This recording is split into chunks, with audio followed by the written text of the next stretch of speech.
What's up everybody, welcome back. If you're watching this, maybe you have a trip to Honduras planned, maybe you're curious about Cayos Cochinos, or maybe you're just here to watch. Either way, welcome. Today I'm going to show you guys some of the cool stuff we did while we were in Cayos Cochinos out in Honduras, and I'm going to give you a few tips and advice that I picked up while I was in Honduras. So let's get started.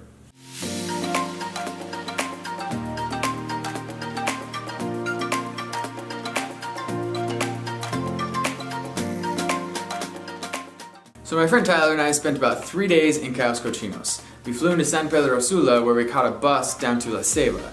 Haha, there it is, La Ceiba, found our hotel. And we stayed in La Ceiba overnight, caught another bus down to Jutiapa, and then we caught this little moto taxi thing that took us through this road of palm trees down to the water where we met up with Exxon. Exxon was one of the local guys from Cayos Cochinos, and he took us around on his boat the 3 days we were there. This is Exxon, this is his boat. He's gonna take us out to Cayos Cochinos. We're gonna spend a couple days there. So yeah, let's head out. On a side note, I actually have talked with Exxon, and he is more than happy to take other people around on his boat. You just have to get in touch with him and kind of coordinate it with him. So if you want to have a trip that's similar to the one you're seeing in this video, then make sure you get in touch with me. You can email me, you can get in touch with me through one of my social medias. All that stuff I'll link in the video description down below. While we were out in Cayos Cochinos, Exxon basically took us everywhere. He would take us out to the islands we wanted to go see, and then he'd bring us back for meals, take us out again, whatever we wanted to do. We just paid him for those 3 days and he took us wherever. There's a bunch of just tiny little islands that fishermen will use if it gets stormy. They have these little shacks or little huts that you can stay in. And typically the fishermen only use it if there's a storm. But if there's not a storm, then those islands are just empty. So me and Tyler took our hammocks out with us and we slept on those islands for 2 of the 3 nights we were in Cayos Cochinos. Basically the way it worked is Exxon would take us out to that island after we ate dinner on the main island, which is Chachahuate.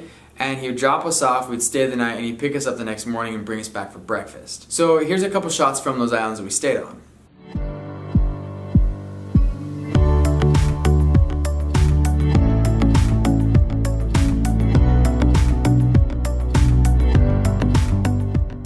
Alright, we made it out. So we're on our own private little island right now. We're gonna be sleeping in the hammocks. There's Tyler finishing setting up his hammock.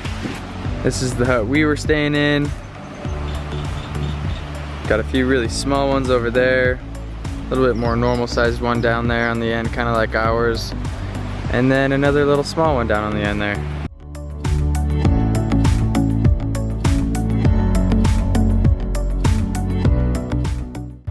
Alright guys, this is it. This is the second island we'll be staying on for the night. Exxon's gonna be dropping us off. Exxon, thanks for the ride. We'll see you tomorrow. Yeah, tomorrow morning, man.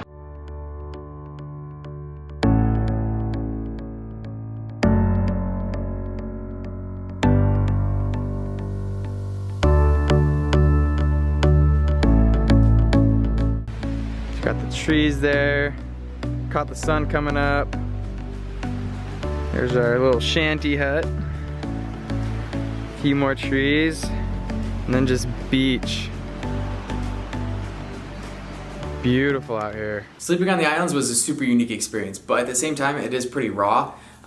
Both nights got super windy, so we ended up having to find a way to string our hammocks up inside the huts, or in one of the cases on one of the islands we had to string them up inside this little like lean-to teepee thing that was covered in palm leaves. So inside the hut we have one rope up there, one rope there, just basically each corner.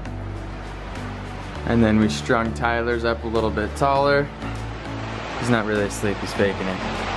And then mine's right below him. So last night, Exxon dropped us off, and we originally had our hammocks up right there in those trees, but about 11 p.m. we both woke up and it was crazy windy, so we ended up going back into this little hut here. We each tied one to the post right there, did the same thing on the other side, had our backpacks hanging, just made it work. So a pretty raw experience, but definitely worth it for us. It's something that I'm always going to remember, and it was something that was super unique and makes a great story to tell. Now, if taking a hammock out and sleeping on one of those islands isn't your thing, that's totally fine. There's plenty of locals over on Chachahuate that are willing to let people stay in their houses. They have extra rooms where they have these beds that people can stay. And honestly, they're not much more than what a hostel would cost. You know, they're pretty cheap. We kept our backpacks in one of the rooms, and the owner of the house really only charged us like around $5 a day to keep our stuff there. Having a local like Exxon was super helpful because he basically knew all the cool spots around Cayos Cochinos. He took us over to Cayos Mayor, where we actually did kind of like a little snake hunt. We hiked up this river and we found the pink boas, which are a boa constrictor that's endemic to Cayos Cochinos. So that was super cool. He also showed us his favorite spot on that island. This is Exxon's favorite spot. Yeah! Let's check it out.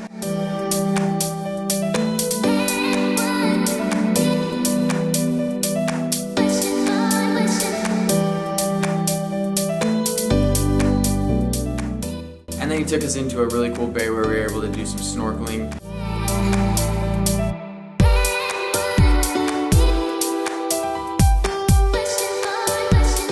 So if you're planning a trip to Cayos Cochinos, one of the things that I would say in terms of advice is stay on the mainland as little as possible. Certain parts of Honduras are not the safest, especially for tourists at night.